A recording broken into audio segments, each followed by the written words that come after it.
Atma Namaste and welcome. Let us invoke for divine blessing. To the Divine Supreme God, Divine Father, Divine Mother, we humbly invoke for your great, great blessings, for divine light, divine love, divine guidance, help, healing, and divine protection. Thank you for illumination and divine oneness. Thank you for giving us the inner strength to continue our spiritual practice. Thank you for prosperity and abundance. We thank you. With gratitude, take a deep breath. To the Ajna, with respect, take a deep breath. To the heart, with tremendous love, take a deep breath. Raise it back up, slightly lower. To our beloved and respected teacher, Grandmaster Twakok Sui, Lord Mahaguru Jimailing, all the great ones, all the holy gurus, holy masters, saints, archangels, holy angels, and spiritual helpers, to our soul, to our divine self, we thank you. Thank you for all your immense blessings. With gratitude, take a deep breath. To the Ashna, with respect, with tremendous love at the heart, we thank you in full faith. So be it. All right. Thank you very much for joining us. So we continue with part 4 of Kundalini syndrome. You know, one thing though, we're very, very grateful to Grandmaster Twakok Sui. A lot of people we know who are on the spiritual path actually have things that happen to them. They don't know what to do. You know, as we talked about before, like if you have your book, we talked about Kundalini physical syndrome. A lot of people get tired, physically they get sick. They don't realize why spiritually, as they develop, these things happen. Then we talked about the causes, the symptoms, and the solutions. Then after that, we went to the emotional syndrome, adjustment emotionally and mentally to your loved ones, to your friends, how you deal with stuff that comes up. And then, of course, the one we had before was Kundalini sex syndrome, how to regulate this powerful creative force so it doesn't cause problem in our lives and be able to harness it for actually rapid spiritual development. All right. Now today we will talk about accelerated learning and development, which is called karmic syndrome.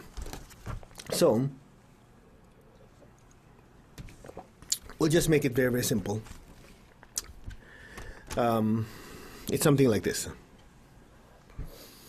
The best way Master Cho explained it is, let's say you won a lottery. You have lots of money. You decide to move to a resort. You know, like, for example, in the United States, people say, okay, they won the lottery, they want to move to Hawaii, right? Paradise. So the question is, after they win the lottery and they move, do they lose that money? The answer is they don't, right? Or let's say they have charged a credit card bill of $20,000. By moving to Hawaii, do they suddenly not have to pay it? The answer is also no. So in other words, the debt as well as the income or the profit goes with the person who accepted it, right? Or the one who signed. It's the same thing.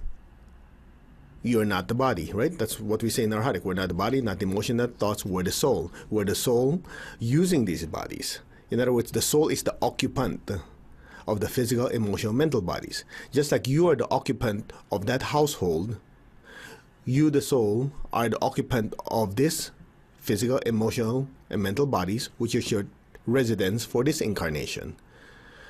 So when you leave your home and go to another home, right, you take the money you earned and the debts with you. You're still responsible. In the same manner, when the soul takes up a new residence or new bodies, the good karma as well as the negative karma, or what you call the spiritual profit as well as the spiritual debt, goes with the soul, not with the body. So Annie Besant, one of the great spiritual teachers in the Theosophical Society, would say, death do you no favors. In other words, just by the body dying doesn't mean that the negative karma just disappear. Clear? So it's because of this concept, the soul being immortal, that's why there's karma. Otherwise, there's no karma. It's just gone, finished, right? That's the same reason why Grandmaster Twakok Sui also taught a lot about Kriya Shakti and prosperity. Because the good karma that you generate in this lifetime, the soul takes with it. You take it with you. So you generate good karma now. The good karma you will reap either in this lifetime or in the future lifetimes. And since we belong to the lineage of compassion. We want to continue doing service even after we come back, right? You want to make sure you have resources and people to help you. So the good karma lives on or continues on. So there's negative karma. So that's why we want to make sure to keep planting new seeds, right? Generating good karma for now and for the future. And we try to avoid from generating negative karma. Not just for now, for future lifetimes also. So what is karmic syndrome? In the book it says accelerated learning and development. It's just like if you go from first grade to sixth grade, it takes 6 years. If you go to the principal and you say you want to learn everything in 2 years or 3 years, you'll have more homework. Your exams come much faster, right? So everything's speeded up. So that's what you call accelerated learning and development. You see, most people, since they just go through life, the karma is just manifesting, as it goes by very slow speed. When you enter the spiritual path and step on the gas, it's just like some of you experience, once you enter the spiritual path seriously, certain parts of your life came crashing down, like finances, health, relationships, right? So these are karmic acceleration. You told the higher beings you're super smart, you want to do it fast. So, therefore, the seeds that are planted have a tendency to be fertilized faster, so they sprout faster. The good karma and the negative karma has a tendency to manifest faster. Now, some of you are saying, you haven't seen anything good yet. Of course you have. Count your blessings. Think about it. Let's just make it simple. Just, let's say, share a few. Number one, to actually be blessed enough to have the teachings that you have right now. Think about it. To have access to spiritual teachings, to access to a great spiritual teacher that gives you these teachings. One time I read a book by Charles Ledbetter, the clairvoyant. He was telling a short story. I'll just share it quickly with you. He said there's this person. No matter how much a great spiritual teacher would teach this person, the student won't learn, can't learn. It's just so obvious to everybody else but the student. So Charles Ledbetter, the clairvoyant, decides to look in his past life. Guess what he found out? In the previous lifetime, this student obstructed other students from joining and learning from a great spiritual teacher. So karmically in this lifetime, as he prevented other people in the previous lifetime, he planted that seed. So in this lifetime, even though he had a spiritual teacher in front of him with all these great teachings, he is not karmically entitled to learn. So the fact that you have Arhatic Yoga, Praniking, all these teachings that are super, super simple, super easy to understand teachings that are part of a super complex body of knowledge that can be given to us in such simple and applicable manner, that's good karma. In the Hindu tradition, they say to be born with a physical body is a great blessing. To have the yearning for spiritual oneness, divine oneness, is an even greater blessing.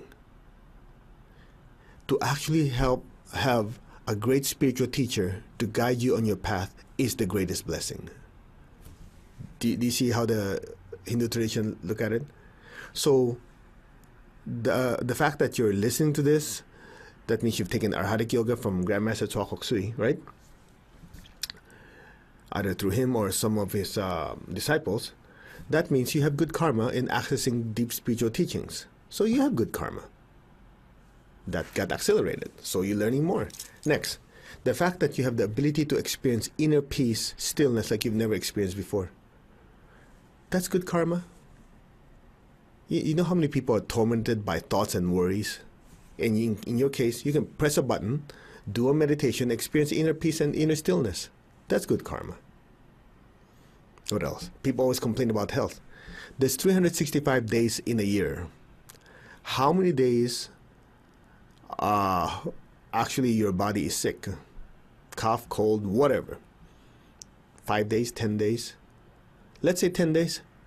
You still have 355 days where your body is healthy. Quit complaining. You get my point? We have to count the blessings, the good karma, the blessings that God gave us. What else? The fact that you can have the company of people where you can sit and talk about spirituality without being persecuted. I mean, just think of some of the people we know in countries where they're not allowed spiritual freedom. And yet you can sit here and listen to this, open a book, read spiritual teachings, right?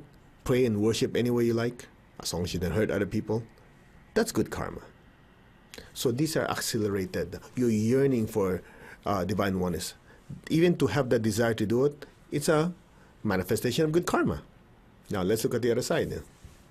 Well, just like good seeds sprout quickly, negative seeds sprout quickly. We have no idea what we did in the past, right?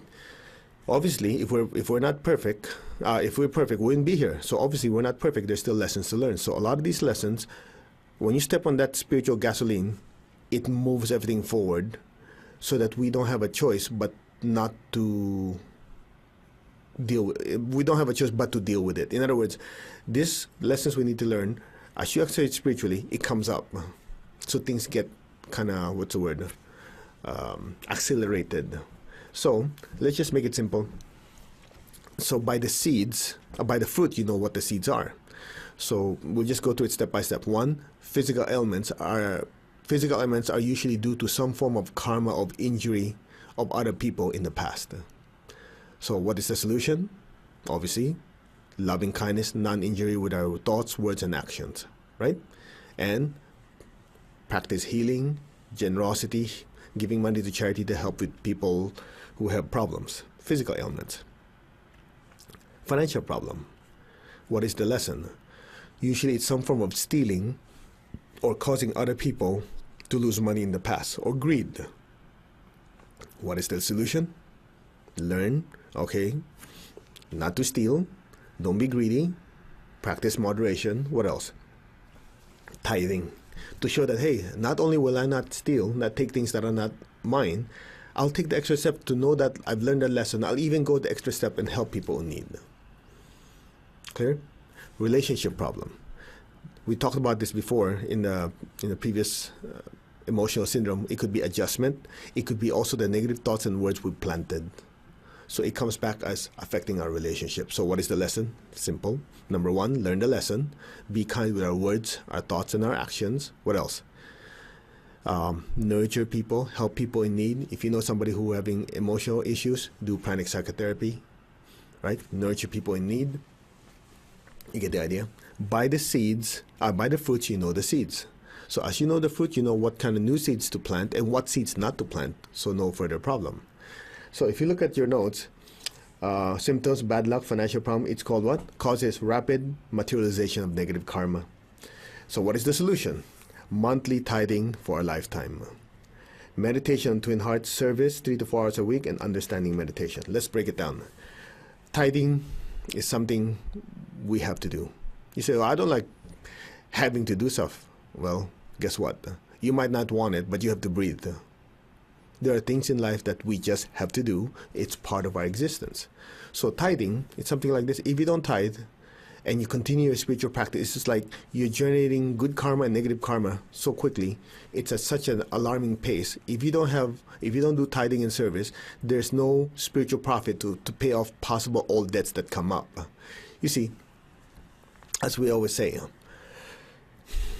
when you enter the spiritual path and things come crashing down, there's always two things to do. Only two alternatives. One is suffer through it. Eventually, as you work out the karma, you learn from it. Or the second way, which is more productive and less painful, which is what? Generate spiritual profit to pay off old spiritual debt.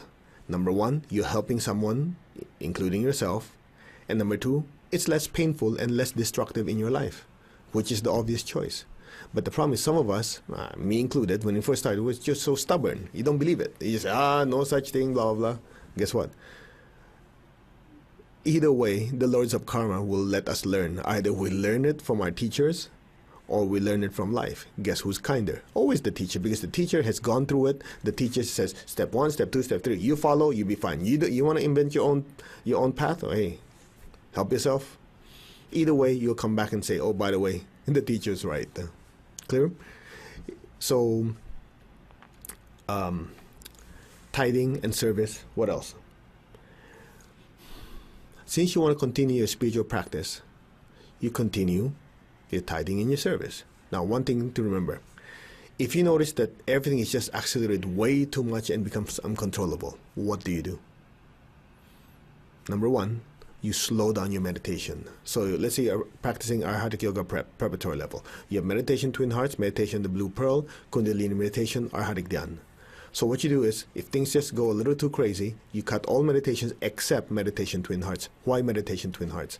Meditation Twin Hearts, the main virtue that it generates is loving kindness, non-injury, and also generosity. What does that mean? The bulk of the meditation is blessing the earth. So you're generating good karma. So you do service, you do tithing, right? That's on the physical level. But when you're meditating, you're doing generosity, you're blessing people and beings in need. It activates your heart. Clear? So slow down your meditations except meditation Twin Hearts. As things start to improve, because you've been doing service and tithing, and you've been doing your meditation, you can add one meditation, maybe Kundalini meditation, maybe once a week. Okay, see how things go. Oh, everything's fine, then maybe add another meditation. You get the idea? So you have to pace yourself. Because this karmic syndrome, a lot of us have gone through it, it's not fun.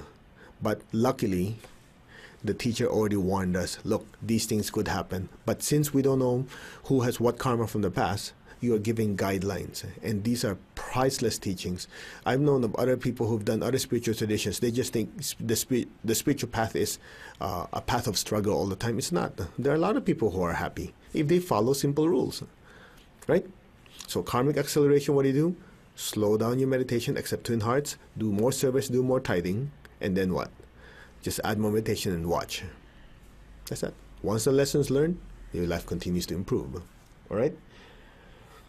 Service and tithing at least 3 to 4 hours a week. Now, if you're not doing pranic healing, you're not doing charitable work, then set aside at least 3 to 4 hours every week.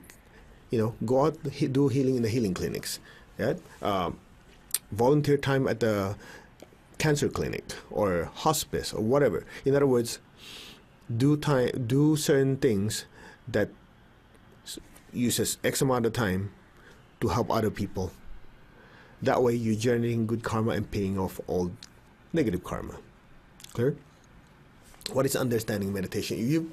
If you've taken level 1, level 2, there's actually a meditation called understanding meditation. What is the cause of the problem? What are the components of it? How to learn from it, so on, so on. But if you haven't, basically the lesson is part of what we talked about earlier. By the fruits, you know the seeds.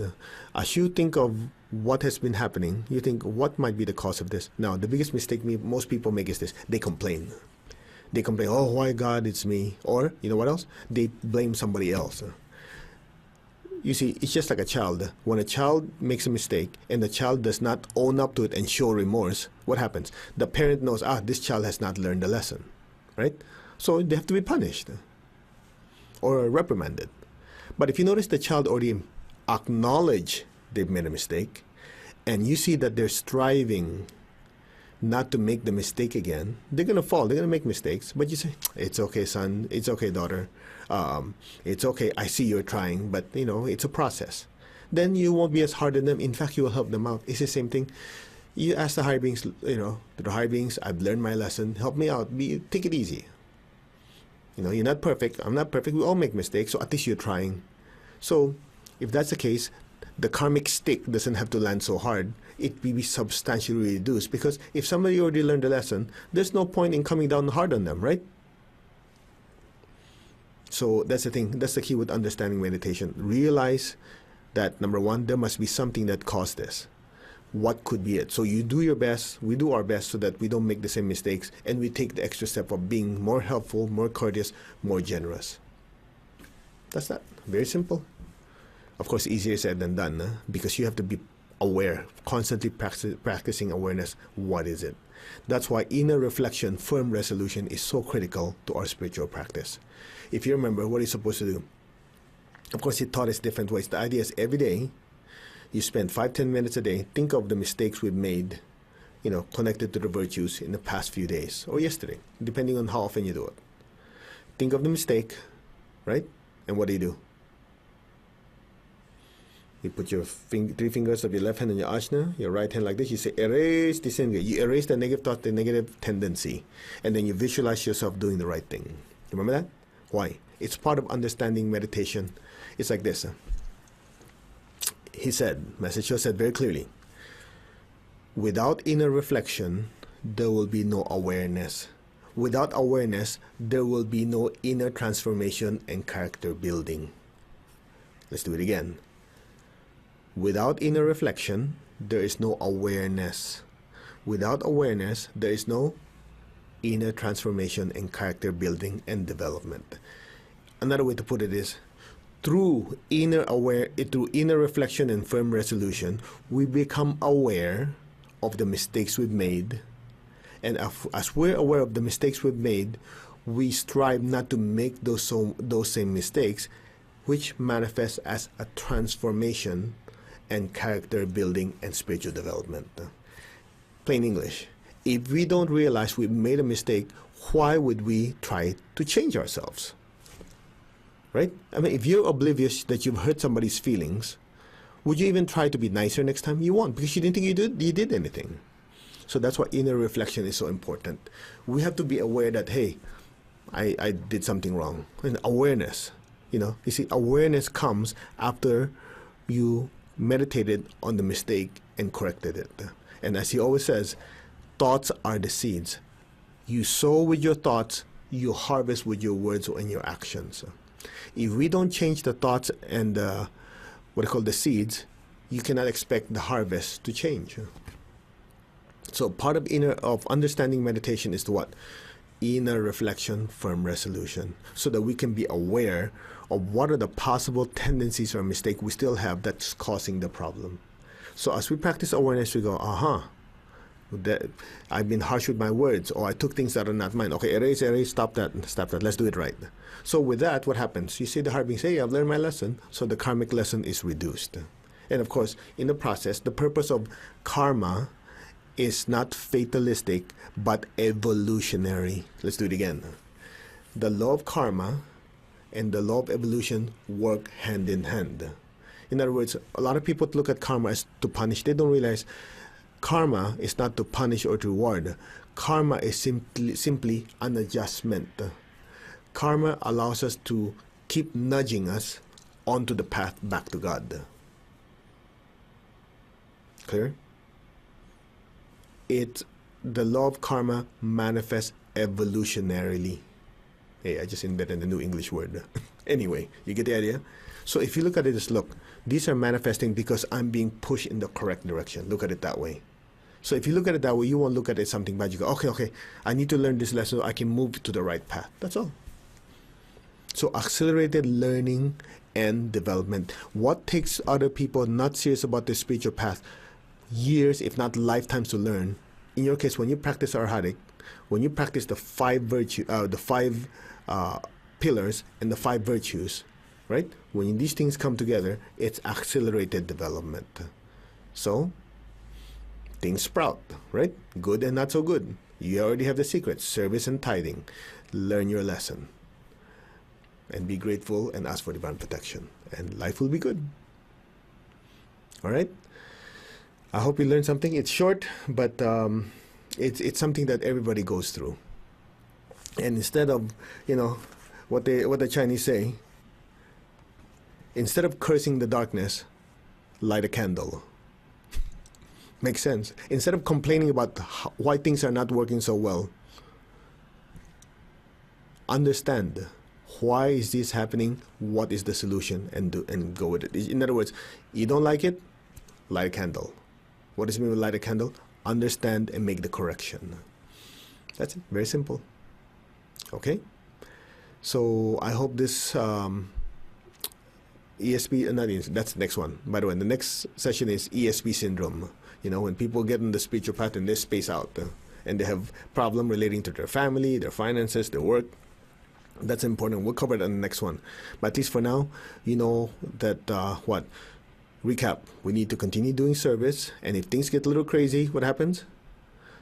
Slow down your meditation, do Twin Hearts meditation, do more service and tithing, and try to understand the lesson and make the correction. All right, that's it. So I hope this short session was impactful enough that it helps you. It sure has helped me when Message told me what to do. So, all right. So let's give thanks. To the Divine Supreme God, Divine Father, Divine Mother, we thank you for your immense blessings. Thank you so much. With gratitude, respect, and love. To Master Tuakoksui, to Mahaguru Jimeling, all the great ones, holy gurus, holy masters, saints, archangels, holy angels, and spiritual helpers, we thank you immensely for your great, great blessings. Thank you so much. With gratitude, with lots of respect, and tremendous love, we thank you. Amen. So be it. Amen. And Om. And so it is. All right. Thank you very much for joining us. I hope these short sessions have helped you. We'll try to do it in clear and concise and short so that the information comes through quickly, and we learn, because after all, if you're practicing Arhatic, you're supposed to be, as Master Chua said, big chakras. You can absorb a lot of information, right? The best of the best, he always says. So the next one coming up is the ESP syndrome. We'll talk about that in detail. Some of your friends might be encountering, and they don't know it. They're having difficulty staying in touch with reality, and so on, as they enter the spiritual path. We'll talk about it in detail on the next, Kundalini syndrome series. All right. Atma Namaste. Thank you very much. Leave us some comments. And a lot of you who have been donating and contributing to the spiritual video ministry, thank you. May Master Tuakoksui, Mahaguru Jimeling, all the great ones, holy gurus, holy masters, saints, archangels, holy angels, in the name of the Divine Supreme God, may you be blessed tremendously. You and your family be blessed with good health, happiness, prosperity, and spirituality. In the name of Master Tuakoksui, Mahaguru Jimeling, so be it. All right. Thank you very much. Atma Namaste. You guys take care. Bye.